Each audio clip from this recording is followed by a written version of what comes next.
Welcome to the Midwest Anime Podcast, your number one destination for all things anime and animation. And on behalf of our hosts, Kaleb and Andrew, welcome to the show.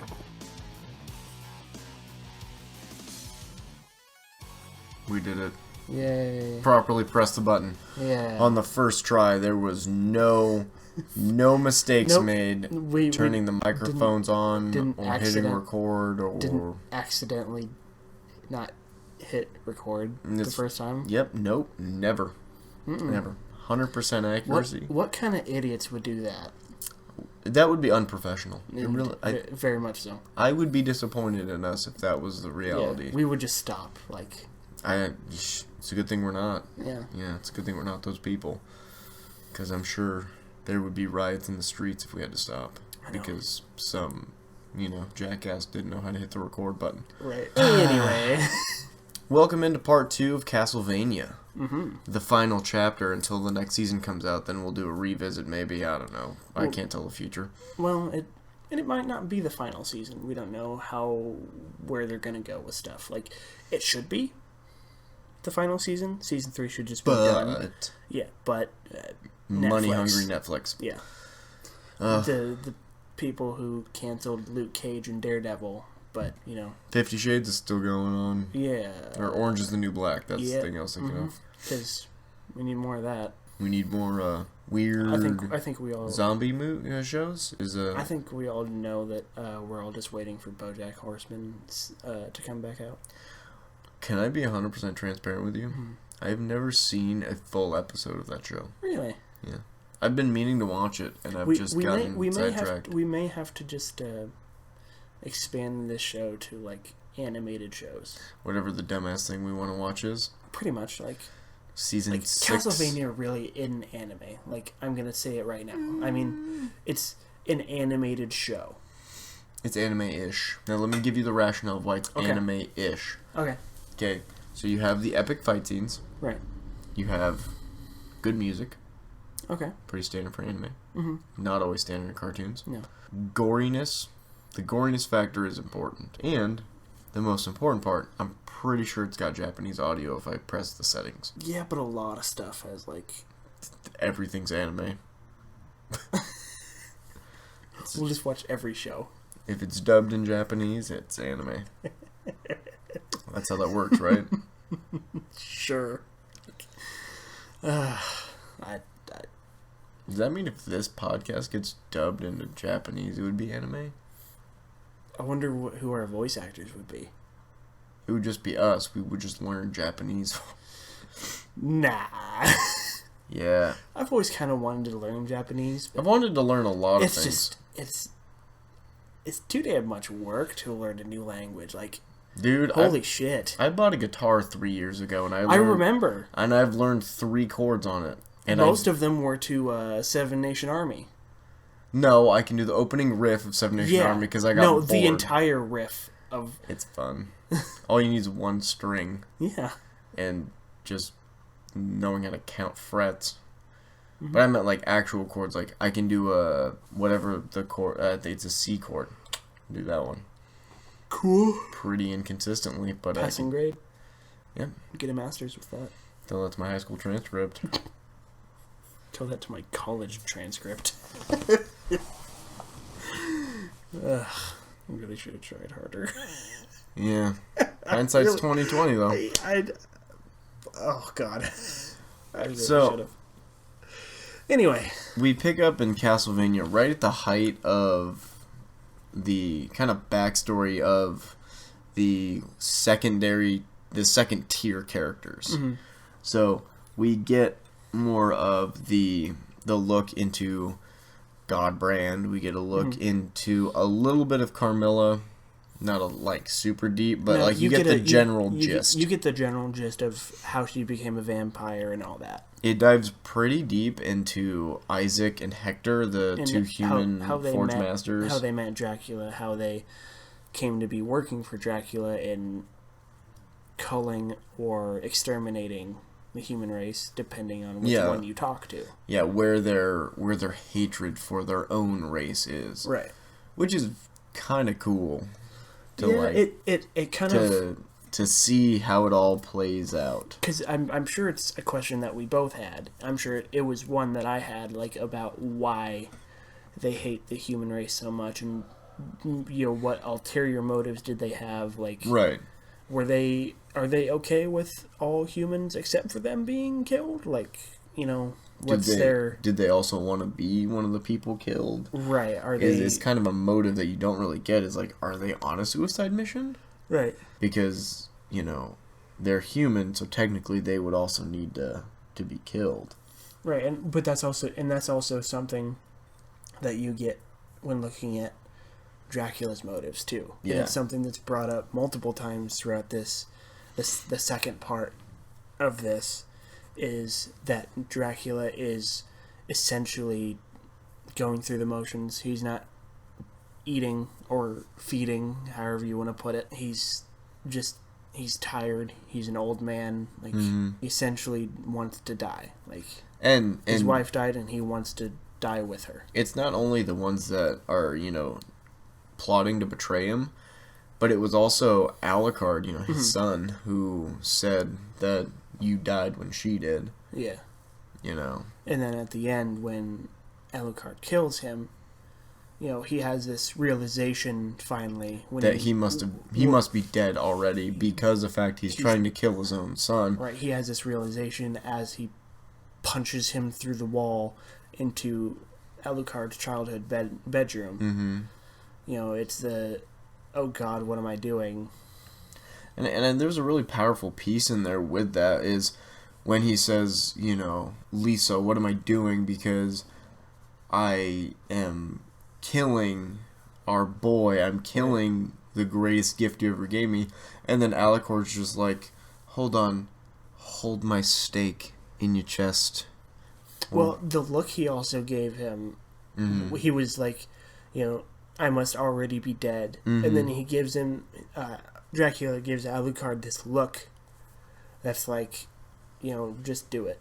Like, yeah, there's not really anything left that I can do or say. It's just it's a powerful moment. And then you have the moment really right at the end that closes out season 2 of Alucard sitting in Dracula's study in his chair. He sees the vision of him as a boy running through the halls, and then his mother catching him, and then he breaks down. Yeah. Because he finally has the time to sit and think about what just happened. Yeah. Because he went from finding out his mother died to finding out his dad was going to kill all the humans, so he tries to stop him, gets slashed, gets put into his coffin basically for a year. Right, to heal.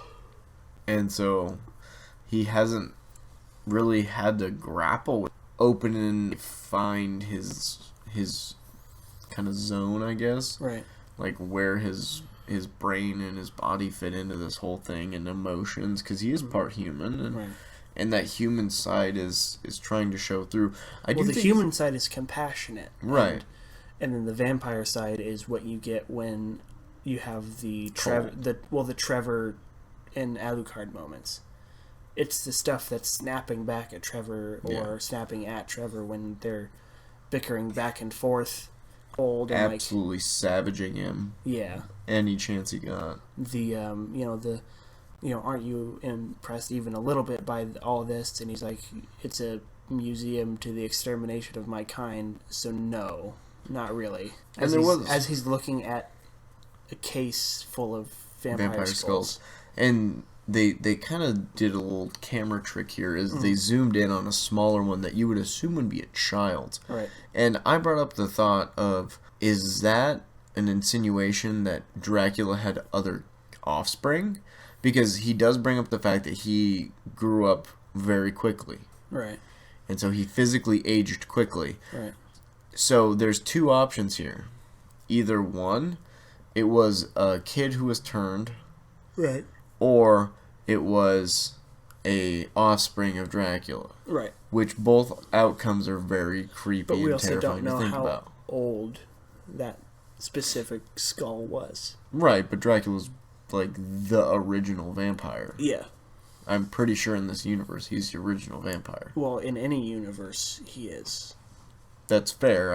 That's just vampire lore. Yeah, he's and the OG. That's something we talked about a little bit too as we were watching the show. Was the use of vampire lore and the kind of loose way they played with it a little bit. Because when he's going to visit Isaac, he says, "Isaac, invite me across the threshold of your home." Right. But then he's attacking a village to kill, 40 people? Or something like that. I don't remember exactly. Yeah, the, a specific the backstory group of people in the town. And, he walks through the threshold of a home to grab him at one of the guys out and kill him. Like, they're playing kind of fast and loose with it, and it makes me think: in this universe, is it just a formality that he, used with Hector because they were friends? Because you make a valid point. Because it could have just been Dracula is the OG vampire, like OV. Get it? Original vamp. Just. I'm just gonna. They're there. I'm just saying. But essentially, he's the original vampire. But he can pretty much do whatever he wants. In a lot of Dracula lore, he's traditional vampire things that, you know what I mean? I have two explanations for this. And both could be valid. In the movie Van Helsing, just for the Dracula stuff. Underrated movie. Very underrated movie. But he gets stabbed with a silver stake through the heart, pulls it out of himself. He's fine. Crucifix. It burns up in his hand and it causes him pain, but nothing happens with that. I mean, you do get that in other shows, like Helsing Ultimate. There's Ultimate, which is a completely different anime. Alucard is Dracula in Helsing Ultimate. Spoilers. Also, fun fact, if you write Alucard backwards, it's Dracula. Another fun fact, if you write Dracula backwards, it's Alucard. Double fun facts. Same day, same fun facts. Anyway, but there's also multiple steps to killing him there. Yeah. It's cut off his head, burn his body, scatter the ashes, there's at a lot. Crossroads. There's a ridiculous. Lot. Here's the fun thing, and here's my two explanations that both could be equally valid in your argument. First one could be the fact that the house was being destroyed, therefore he didn't need to be invited across the threshold of a house that was damaged, because then technically all you'd have to do is erect a random door frame and be like, ha, it doesn't count. Right. The building was being damaged. The other option is he was using it as a formality because he's from, a long, long time ago in a galaxy far, far away. Where you didn't just... Because that's a lot of vampire lore, is that they're so old. They grew up in these times where you didn't just walk into somebody's house. Right. Like I did literally when I came over. Yeah, you knocked once and I was like, oh, I wonder if that's... Oh, yep, it is. All right, cool. But yeah, it's you didn't just walk into their house. You were invited in. Yeah. Because they were having... Because, Isaac and Dracula are having the conversation outside. Right. And Dracula walks towards the door and says, invite me into the threshold of your home. And, could it been... It obviously could have been the vampire, lore. Right. Or it could have just been a formality in that piece because he just wanted to be invited into the house so he wasn't, standing outside. Right. Either way, it was still a cool moment. Right. It may have... Yeah, it may have been his way of saying... that typical, aren't you going to invite me inside type of thing. Yeah, it was like the, are you going to, offer me a drink as I come in? Do you like that huge dick move? Yeah, I'm trying to take a drink and you just stop the entire world because I'm thirsty. Just jealous. Oh, Lord. But... really, there's a lot of cool moments in those flashbacks. And, I was thinking a lot about this when, we look at Hector. He couldn't let go of things, so he kept resurrecting dead animals. Right. Which Well, and Dracula even says it Odd. is that he's no, it's Isaac that says it. Is he's still the boy who didn't understand why he was beaten for having pets.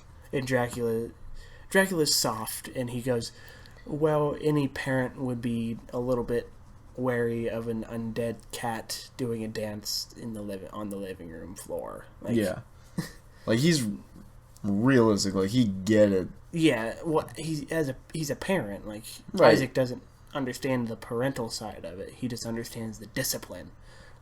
He understands the general logic. Right.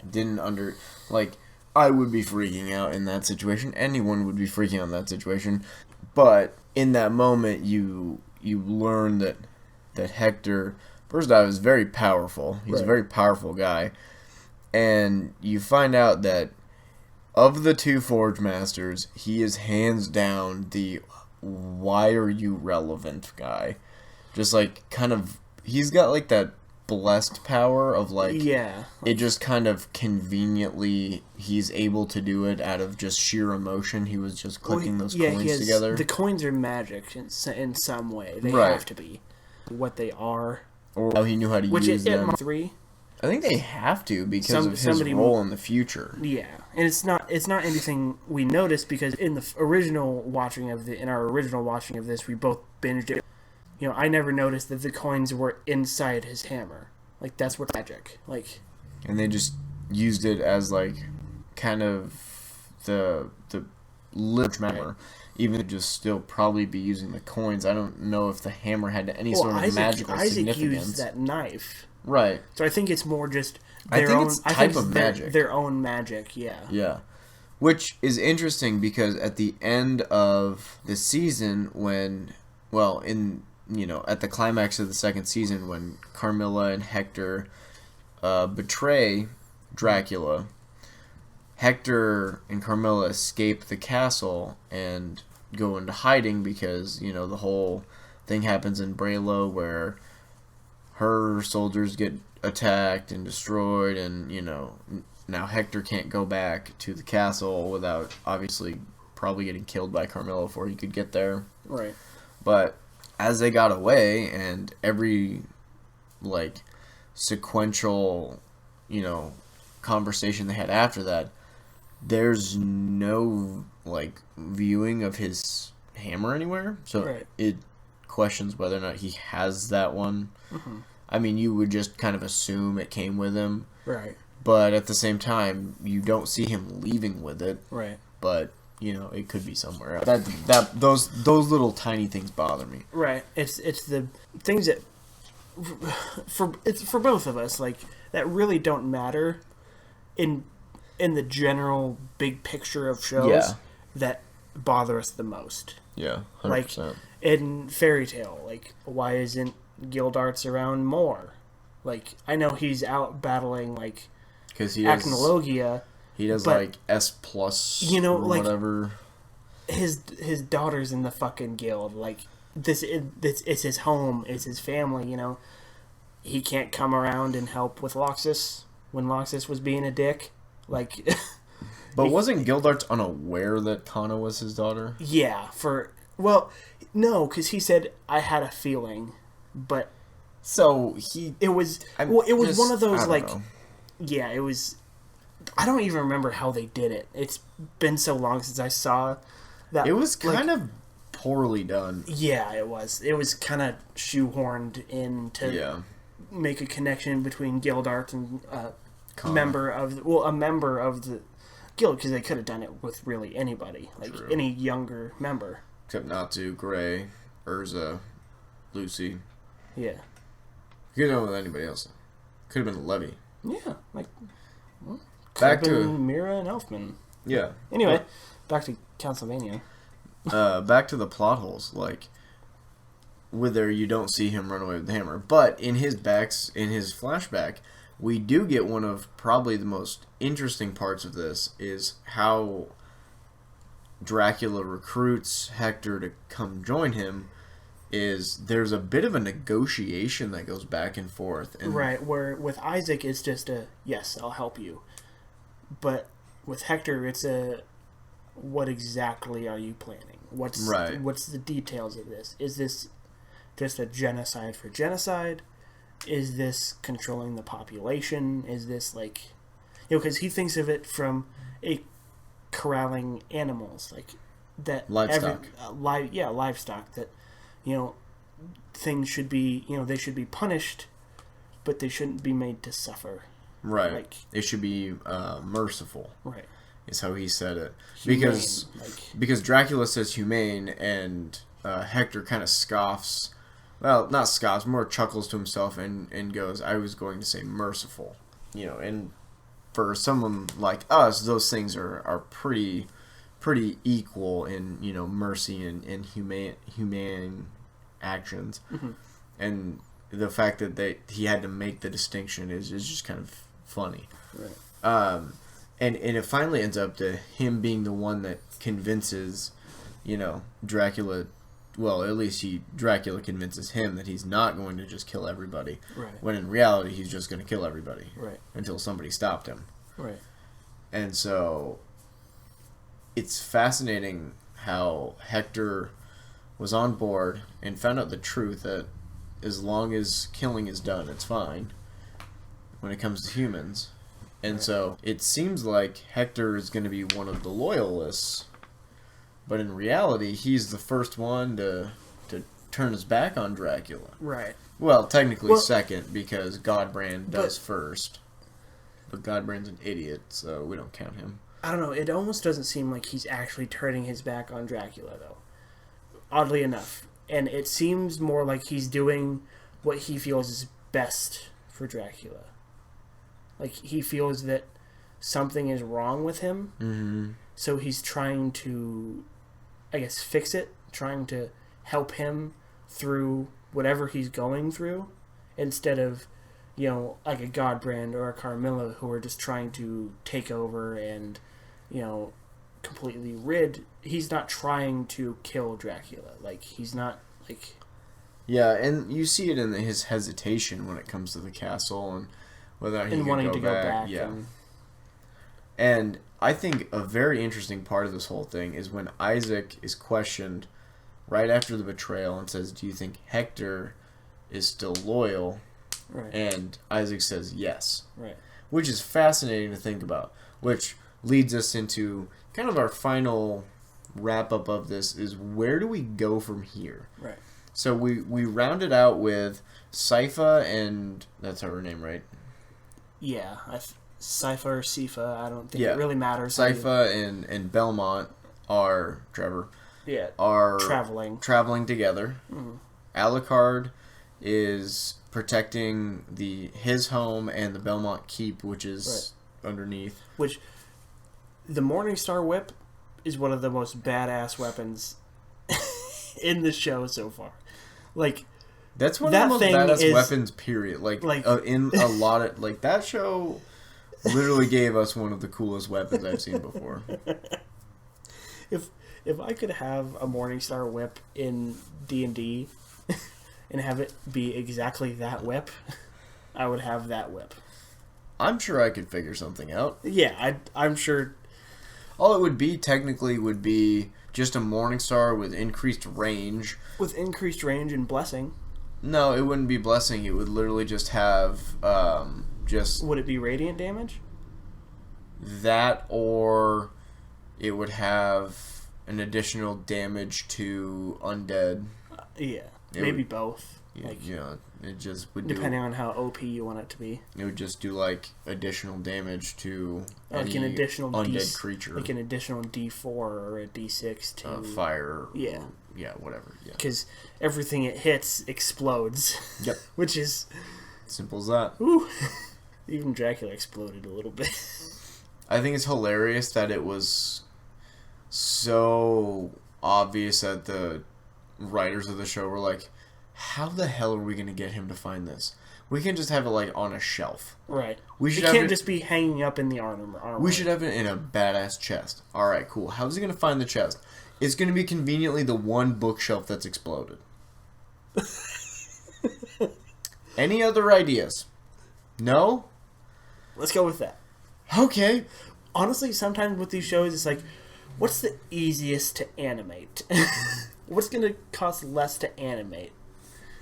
Let me move this tarp to the side, and a mirror is there. Hidden. That you could see where Dracula's castle is. All you have to do is look at it hard enough. And one dude had to scratch like a semicircle. He had to fix one rune. It was literally like... Which, can we talk about the fact that he has Meg's superpower from Family Guy? Can just grow his nails at will. Yeah, but his are actually like sharp. Like And useful. they could actually kill somebody. You know, Meg's were just. Did you just? Ow! That hurt. That kind of hurt. Like. It's a genuine inconvenience.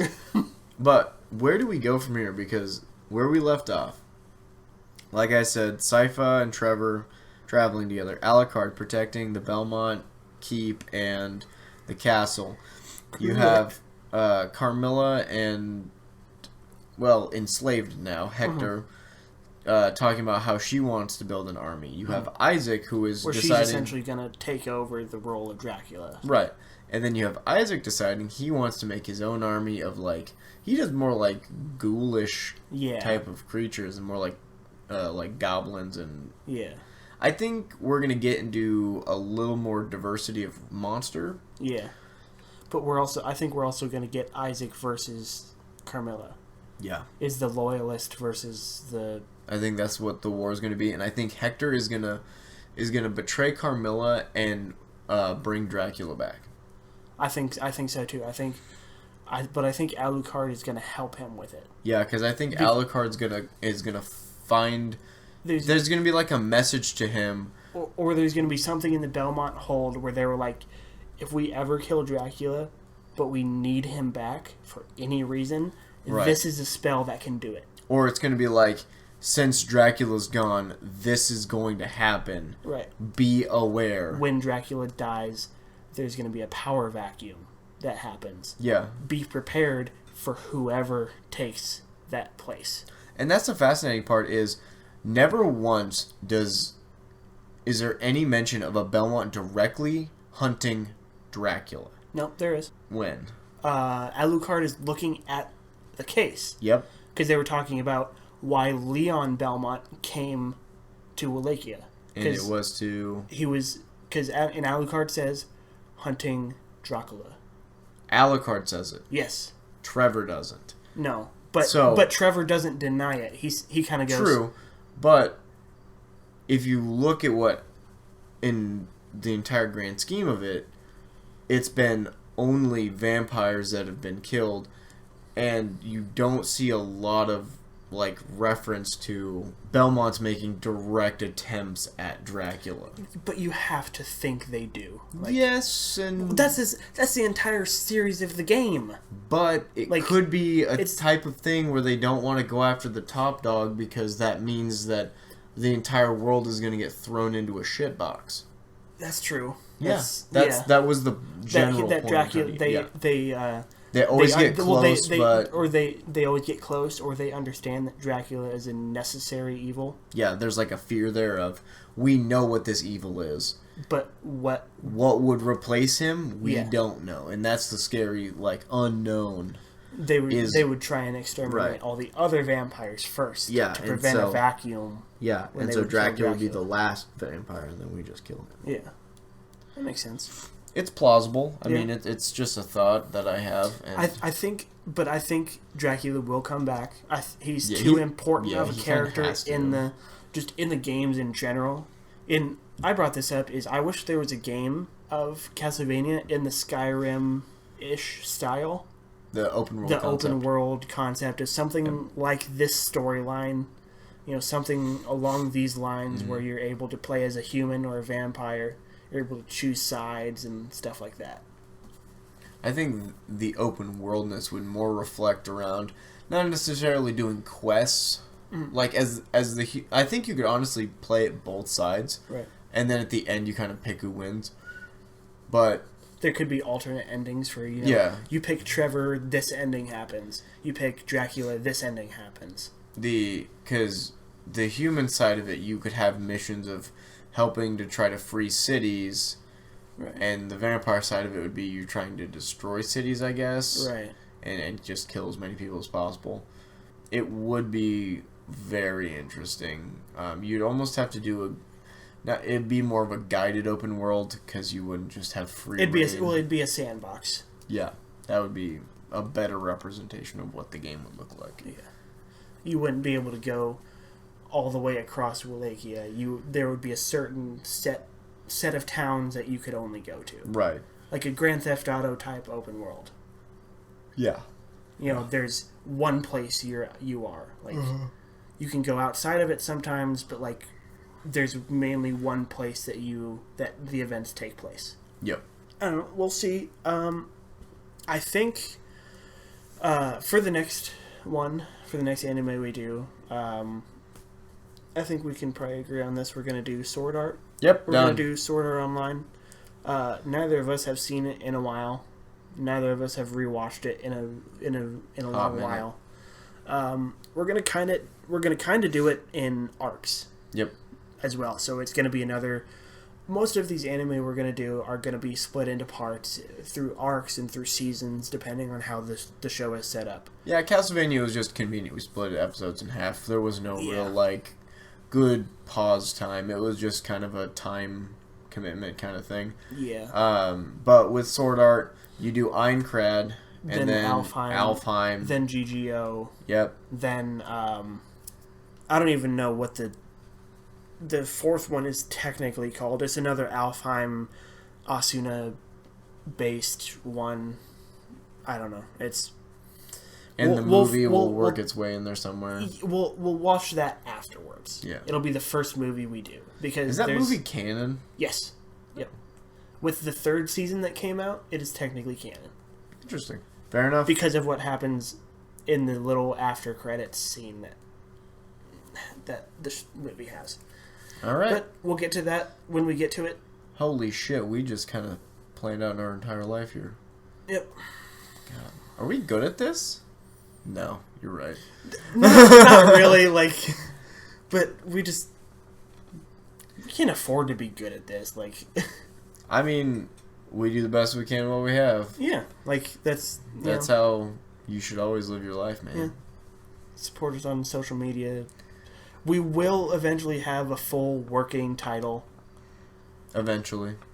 We will workshop it. We'll kind of... We're getting there. Yeah. We're getting there. We're getting closer.